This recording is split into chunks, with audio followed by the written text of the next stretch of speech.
Welcome to Beyond the Capital, the podcast series from Supertech that explores the professional services tech scene outside of London. This is a special 4-part mini-series in partnership with the Women in Finance Collective. And if you're listening to this through the Advisor Tech Show podcast feed, you're very welcome here and thanks for joining us. The Women in Finance Collective is a new network to promote and support women who work in finance and fintech across the Midlands. I'm Hilary Smyth-Allen. In this episode, we're learning more about behavioural psychology in the context of decision-making in high-pressure environments. I'm joined by Amira Norris, a financial services consultant and co-founder of the Mentor Standard. And she's joined by Julie Goddard, who's a leadership coach, business psychologist, and also the founder of The Success Architect.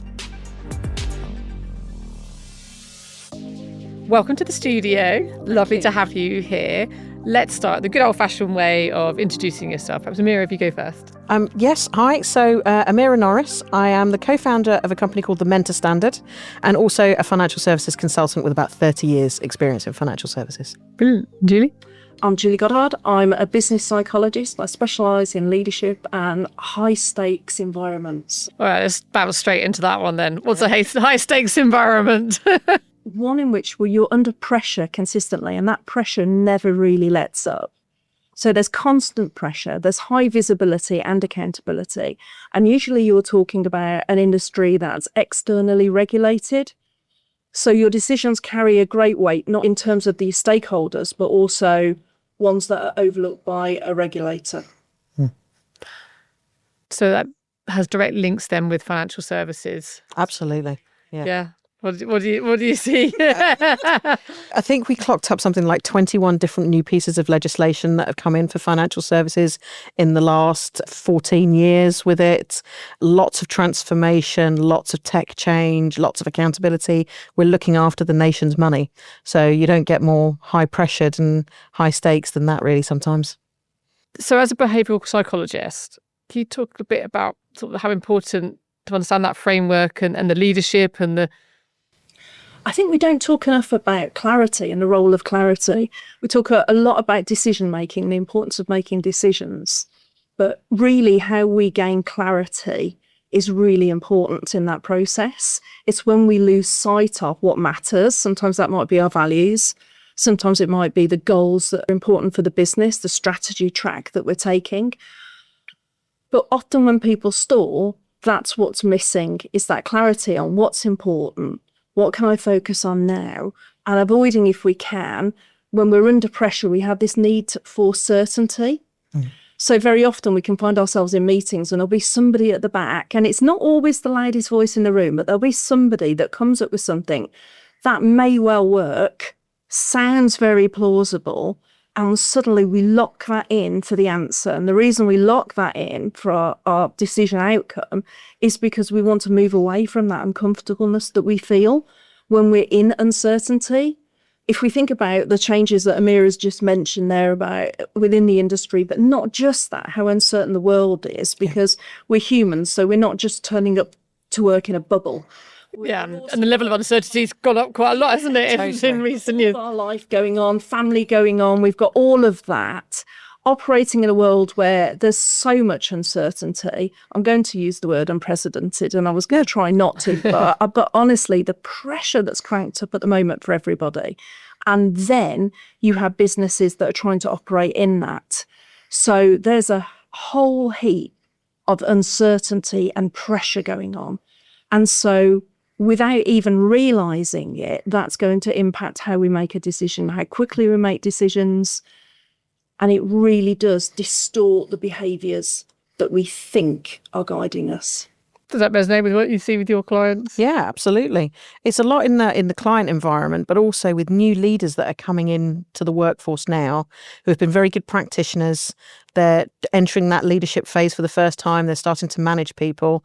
It's that fear of making the wrong decision, making the wrong call, and how you empower and enable people to work in this uncertain environment. And I'm going to go a little off piece, but has it changed at all post-COVID? It's just a sort of a constant in all that uncertainty? I think we haven't ever got over that. We just assume that that's gone. But the pressure that put on families, on businesses, on society, and we sort of came out the other end of it and thought, okay, well, a job done, off we go then. But we're still carrying the weight of that. Yeah. Of that isolation, all of that pressure that we had to take on roles that weren't there, everything else. And suddenly overnight. Juggle. Everybody suddenly had to get on board with Zoom. Yeah, and I think workforce expectations have changed a lot as well.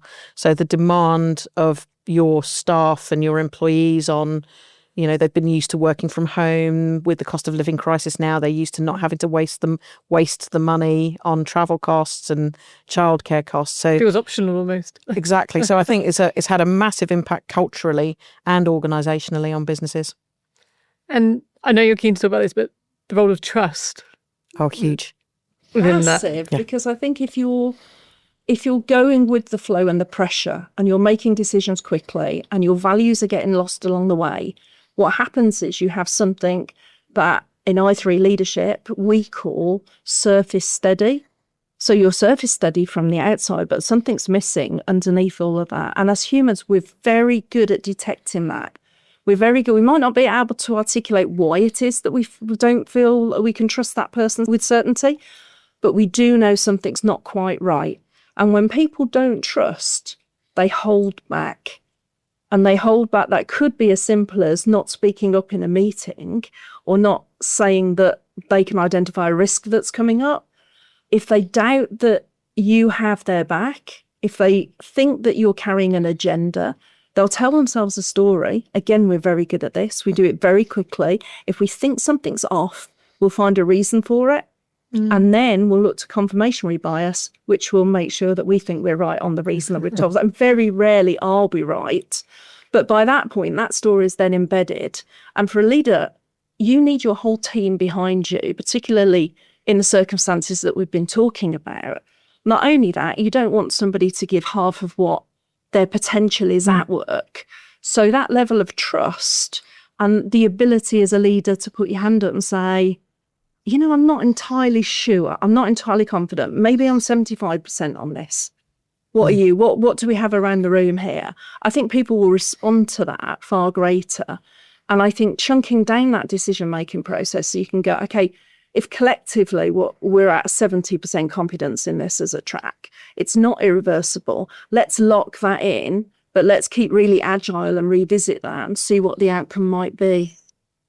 They think about it in terms of technology as well and the pace. So you've got all that uncertainty and the technology moving so fast. I was interested to see, Lou, thinking about that in the context of financial services and decisions and high pressure environments. What are your observations about what would the leaders do when faced with some quite big transformation, but also some really opportunities just for employees to improve their working lives? Well, that's the importance of trust, really, isn't it? So when you're coming into technology-driven organisations and you're looking for efficiencies, you're wanting to bring more technology in. You want to bring some automation. Now we're even starting to explore how we can use AI in some of those decision-making processes. Are they being introduced to augment your workforce, or are they being introduced to replace your workforce? And that bit of trust and that dissonance is really starting to resonate now. So you hear of workforces being very resentful or reticent to engage in trials and proofs of concept because they're worried about the impact it's going to have on their jobs. So it really comes back to, do you have really good communication with your staff? Are you telling them what the benefits are for them as well as for the business? Are you engaging with them so that they do have the trust in you that you're on the journey with them, and they've got a part to play in that for you as well? So yeah, it's fundamental in everything that we do these days.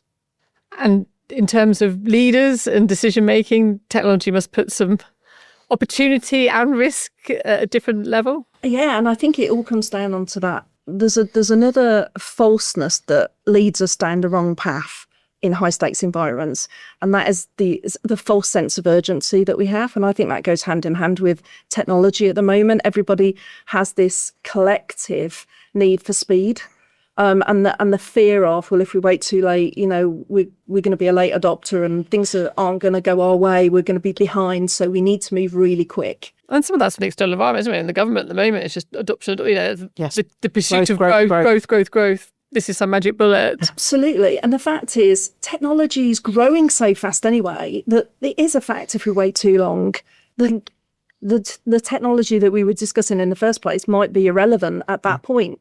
So it's putting pressure on that need to act more quickly. And I think what leaders can do in that circumstance is say, okay, how irreversible is this decision? I know we've mentioned this before, but is it irreversible? Or can I take the next step, lock in my next step that I am clear about, and take my team with me in that agile way and say, things are going very, very quickly. Let's keep that as an approach. That's what we know. There's a danger to be found in being confident and misreading confidence as competence. And that gets dialed up in these situations as well. So firstly, if you don't feel confident, don't wait for confidence to come, because actually confidence arrives later. And it doesn't seem logical to us that that's the case. What we need is clarity. We need to be clear on the action that we need to take.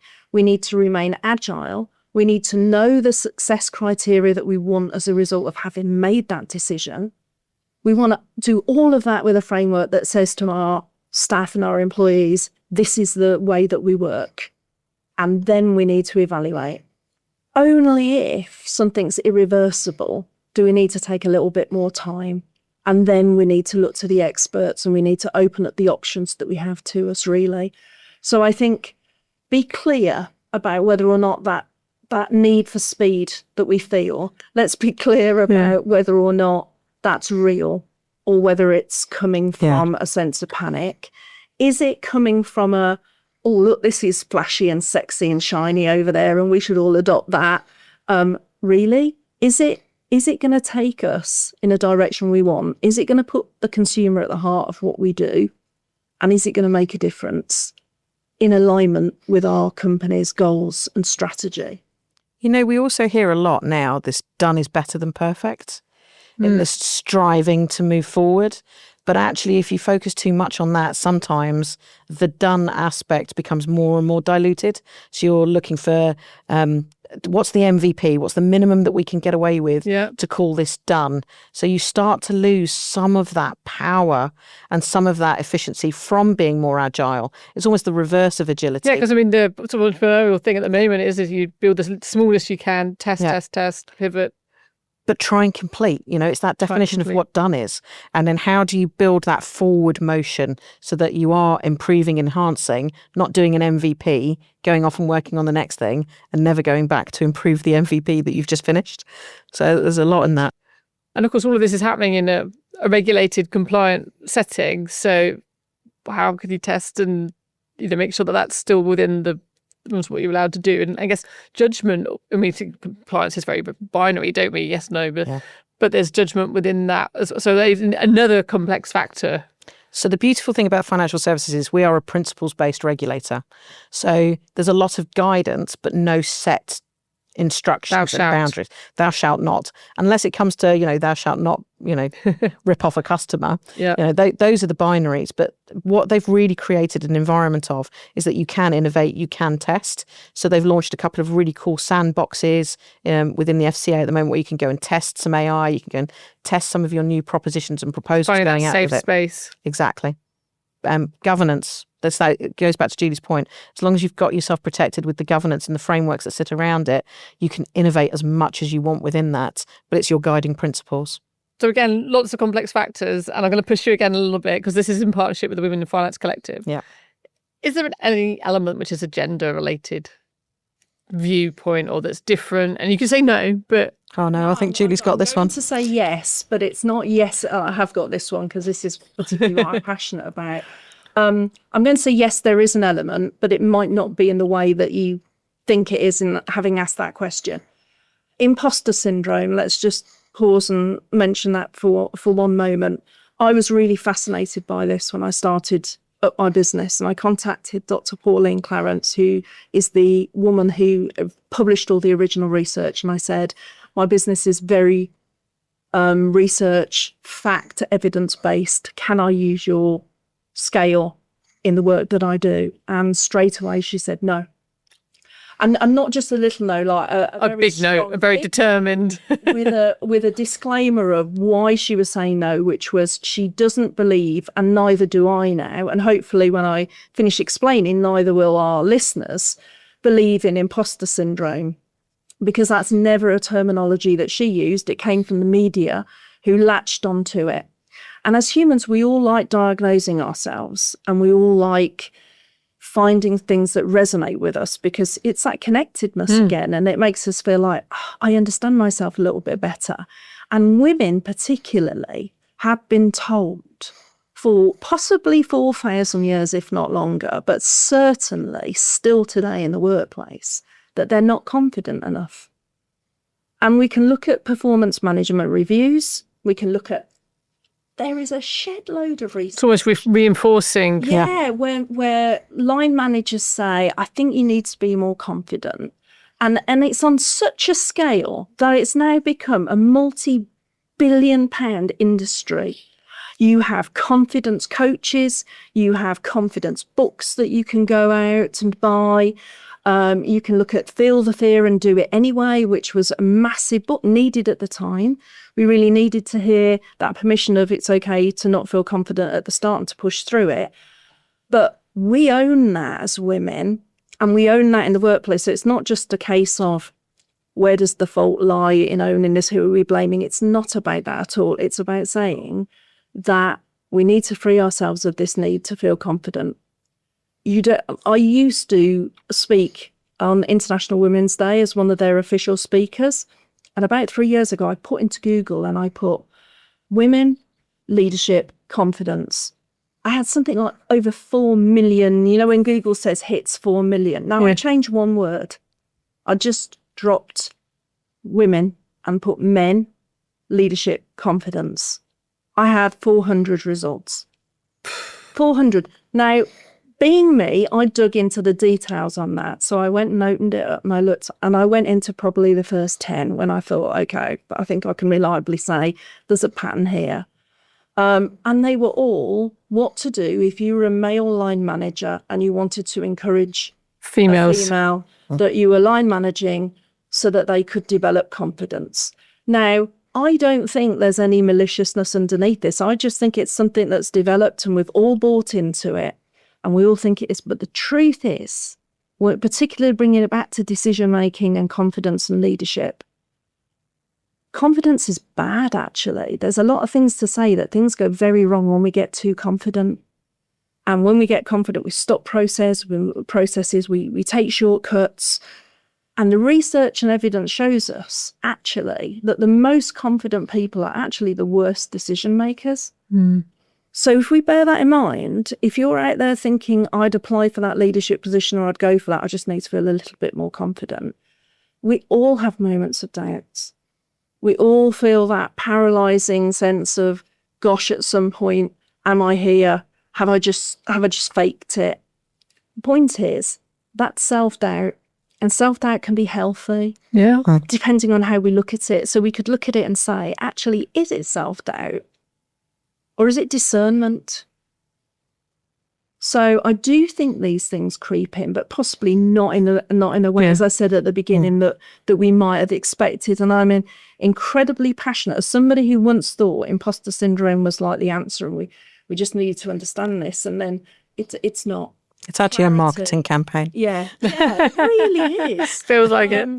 So I want to just lean a bit more into the mentoring now, Please. And going back to the people at the core of the heart, aren't they? They're the central bit, and some of the behavioural bits that you're talking about there. How can it help then with some of this grey area, the decisions? And so one of the things we really notice now is you're left to your own devices quite a lot. You have to be self-motivated. You've got to be a self-starter. A lot of what companies are looking for is somebody who can just adapt and move quite quickly with the pace that things are pushing through. You're creating these vacuums where people are craving a direction and give me an opinion. How would I approach this? How would I do that? And in a managerial context, your manager is just there to try and help you get the job done. Where mentorship really comes in is it exposes you to senior leadership. It will expose you to your peers in a different way, where you can really start to ask some of those questions around, well, how would you approach this? I've got to go on stage next month and present. I've never done it before. What could you teach me and help me get that forward. So you can break it down into micro mentoring where you're just focusing on that one thing. I've got to go on stage. How can you help me? Right the way through to a mentor who will take you through a year's program or a journey, which is what's the next step for your career? How can you approach promotions or career pivots that you're looking for? So I think in the world that we're existing in now, it's become a fundamental informal part of your career journey. Get the right person. I don't talk about this enough, and one of the things that really gets into my skin, if you like, is people that will wear mentorship as a badge and happily say, I'm a mentor, I've been a mentor for years, as if that suddenly roll the red carpet out. Isn't this person wonderful? I don't know, are you? I don't know. How do you treat your mentee? What are your values? What does being a mentor mean to you? Do you approach it? So if you're looking for a mentor to give you that, in another way of looking at it, we've spoken a lot about uncertainty at the moment. If you find the right mentor, and Amira's found spoke about micro mentoring as a way in, which is brilliant because we're all incredibly busy. But if you're very articulate about your ask, and you make it a short, limited amount of time. Yeah, because I've not heard that phrase before, actually, micro mentoring, but more. Very rarely will people decline that because. But will you be my mentor? It feels like a responsibility. And also, it feels like asking for help, and people don't like doing that. But actually, the research shows us the exact opposite is true. That people love to help. If you think back to times when somebody has complimented you on your professionalism or asked for assistance, actually it's a big buzz. It makes you feel good that you can make a difference. And it's one of our 3 basic psychological needs is that connection with other human beings. So if we're holding back from finding a mentor because we're thinking, oh gosh, how will it look if I ask? Hopefully that gives you a bit of reassurance. In fact, your prospective mentor will actually get a really nice feel good factor in there. And that doesn't mean you're automatically going to get a yes, but if you do get a no, just think, well, it might not be the right time right now. But that finding a mentor can give you that pocket of certainty or safeness to try out things. Definitely. Is there a simple question that our listeners, thinking about mentoring or in the mentoring space that they could use straight away, that you've got an example that you give to them? Yeah, so one of the things I always try and sit down and challenge people on is what's holding you back right now? What's your one concern? What's the one thing that's stopping you from moving forward in whatever topic they want to be working on? Because that really kind of helps you condense down your thinking, makes it much more binary, helps you with that decision making. That's a good one. We got a tip? Yeah, I think I'd go, what's the cost of not doing anything? Yeah. Because sometimes when we're umming and ahhing about a decision or thinking how that might affect us, time's ticking and you will pay. There will be a consequence to you not making a decision. So it might be trust. It might be your relationship with your colleagues. It could be your relationship with your line manager if things are getting stalled. So very often we think we're okay because we're in this bubble of just looking through our options. But the longer we stay there is actually a cost that's associated to it. And sometimes just even that question can enable us to open up and go, okay, what's my next step? Because that's going back to pulling a thread all together. That's what we need. We need clarity on that next step in alignment with our values. Yeah. Well, thank you so much. It's been an absolute pleasure talking to you today. And hopefully we can keep the conversation going another time. Thank you. Looking forward to it. Nice to meet you. Thank you. That was Amira Norris, a financial services consultant and co-founder of the Mentor Standard, and also Julie Goddard, leadership coach, business psychologist, and founder of The Success Architect. Thanks for listening to Beyond the Capital from Supertech and our special 4-part mini-series in collaboration with the Women in Finance Collective. We're also on the Advisor Tech Show podcast feed, so if you're listening there, thanks for joining. I'm Hilary Smyth-Allen. Please follow us on your favourite podcast app, and if your app supports it, please give us a rating and review.